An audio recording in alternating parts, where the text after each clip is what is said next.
ఆధ్వర్యంలో సంక్రాంతి ఉత్సవ కార్యక్రమం అందరూ రావాల్సిందిగా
ప్రపంచంలో అత్యధిక యువత ఉన్న దేశంగా ఈనాడు భారతదేశం.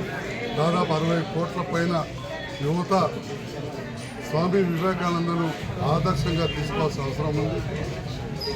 ఆనాడు ఎలాంటి కమ్యూనికేషన్ వ్యవస్థ లేని నాడు, రవాణా వ్యవస్థ లేని నాడు కూడా వారు ప్రపంచ దేశాలకు మన దేశ సాంప్రదాయం గురించి కావచ్చు, దేశ సంస్కృతి గురించి కావచ్చు, హిందూ ధర్మం గురించి కావచ్చు ప్రపంచవ్యాప్తంగా చెప్పి వివిధ మతాల వాళ్ళను, వివిధ సంస్కృతి వాళ్ళను ఒప్పించి మెప్పించే మహనీయుడు మన స్వామి వివేకానంద.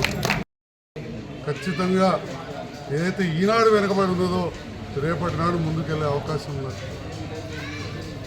వివేకానందుని స్ఫూర్తిగా తీసుకొని ఈనాడు యువత అందరూ కూడా ఒక ప్రతిజ్ఞ పూనాల్సిన అవసరం ఉన్నది.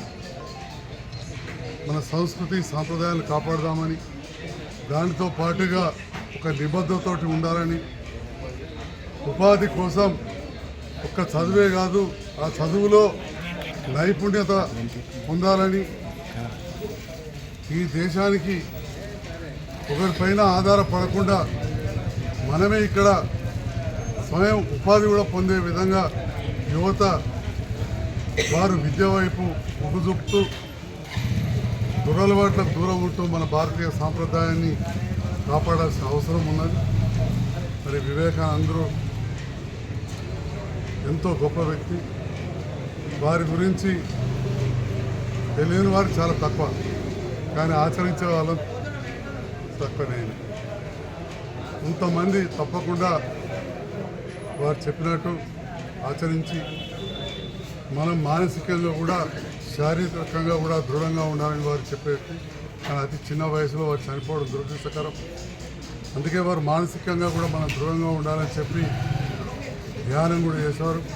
నేను కూడా స్వయంగా కన్యాకుమారిలో వారు ధ్యానం చేసిన వివేకానంద రాక్ మెమోరియల్ కూడా సందర్శించడం, అక్కడ కొన్ని నిమిషాలు కూడా గడపడం జరిగింది. ఆనాటి స్మృతులు ఇప్పటికి కూడా నాకు కొంత జ్ఞాపకాలు ఉన్నాయి. చిన్ననాడు వెళ్ళినా చదువుకునేటప్పుడు. మరొకసారి జైత్యాల పట్టణంలోని యువతకు కూడా నేను ఒక శాసనసభ్యునిగా ఈ విషయాన్ని గుర్తు చేస్తూ, గతంలో వివేకానందుని 150వ జయంతి ఉత్సవాల సందర్భంలో గౌరవనీయులు డాక్టర్ శంకర్ గారు కావచ్చు, నంబి వేణుగోపాలాచారి గారు కావచ్చు, మేన మహేష్ గారు కావచ్చు, మిగతా మేమందరం కూడా అప్పుడు సంవత్సరం పాటుగా ఎన్నో కార్యక్రమాలు జరిపినాం. అప్పుడు నన్ను కూడా బాధ్యులుగా ఉంచడం జరిగింది. వారి విగ్రహం ఒకటి పట్టణ నడిబొడ్డులో ఏర్పాటు చేయాలనే కోరిక చాలామంది యువతకు అప్పుడు ఆ మాన్యులందరూ కూడా ఉండింది పెద్దలకు. మరి తప్పకుండా నిన్న కూడా ఈ విషయంలో కొందరు చర్చించడం జరిగింది. మరి స్టేడియం పేరైతే అప్పుడు ఉమ్మడి జిల్లా ఉన్నప్పుడు మేమే తీర్మానం చేసి డాక్టర్ శంకర్ గారు, నేను, మహేష్, డాక్టర్ శైలేందర్ రెడ్డి కూడా ఉండరు. అప్పుడు మేమందరం కలిసి కలెక్టర్ గారు ఇవ్వడంతో స్టేడియం పేరు వివేకానంద స్టేడియంగా వచ్చింది. మరి అక్కడే కానీ నేను ఎక్కడ తప్పకుండా మళ్ళీ జయంతి ఉత్సవాల లోపల వివేకానంద విగ్రహాన్ని ఏర్పాటు చేస్తారు నూతనంగా. ఇక్కడ కొంత ఇరుగ్గా ఉన్నది. శ్రీ లక్ష్మీనారాయణ గారు ఈరోజు మాజీ కౌన్సిలర్ మరి ఏర్పాటు చేయడం గొప్ప విషయం. మరి అనారోగ్యంతో ఉన్న విషయం నాకు తెలుసు. నేను కూడా వారిని గతంలో కూడా పరామర్శించిన, ఇంటికి వెళ్ళి కన్నాపరేషన్ కూడా నేను చేసి ఇప్పుడే వారి కుటుంబ సభ్యులు చెప్తున్నారు మా లక్ష్మీనారాయణ గారు పుట్టినరోజు అని చెప్పి. మా కుమరేలు కదా కుమరేలు లక్ష్మీనారాయణ గారు మాజీ కౌన్సిలర్, వారికి కూడా పుట్టినరోజు శుభాకాంక్షలు. ఈరోజు మా గౌరవ మున్సిపల్ చైర్మన్ గారు, ఇక్కడ స్థానిక కౌన్సిలర్, కమిషనర్ గారు, డిఈ గారు, అధికారులు, మా పట్టణాధ్యక్షుడు సతీష్ అన్న, యూత్ రవి, మహేష్, ప్రవీణ్, ఇక్కడ చాలామంది కౌన్సిలర్స్ అందరూ కూడా, రాజు గారు, శ్రీకాంత్ గారు. ఇక్కడ కూడా దీని ఆధునీకరణకు, వివేకానంద విగ్రహాన్ని ఈ ప్రాంత ఆధునీకరణకు 2.5 లక్షలు ఇప్పటికే మంజూరు చేయడం జరిగిందని చెప్తున్నాం. మంజూరు అంటే పత్రమే కాదు, టెండర్ అయిపోయింది, అగ్రిమెంట్ కూడా అయిపోయింది. కాంట్రాక్టర్ పనిచేయాల్సిందే ఉంది. ఎలక్షన్ కోడ్ వల్ల ఆగింది. అతి త్వరలోనే పనులు ప్రారంభింపజేయాలని చెప్పి రాజగోపాల్ గారు గారు నేను ఇప్పుడే డీ గారు కూడా చెప్పిన, మీరు కూడా కొంత బాధ్యత నుంచి కొంత జ్ఞాపకం చేయాలి ఇప్పుడే నేను చెప్పడం జరిగింది. తప్పకుండా ఈ కార్యక్రమాన్ని చేస్తామని చెప్పి కూడా తెలియజేస్తూ, నన్ను ఈ కార్యక్రమాన్ని ఆహ్వానించిన ఆహ్వాన కమిటీకి, మున్సిపల్ చైర్మన్ గారికి, మిగతా కౌన్సిలర్స్ అందరికీ, పెద్దలకు, నా మిత్రులందరూ కూడా పేరు పేరున నా హృదయపూర్వక నమస్కారాలు. పాత్రికేయులకు ధన్యవాదాలు.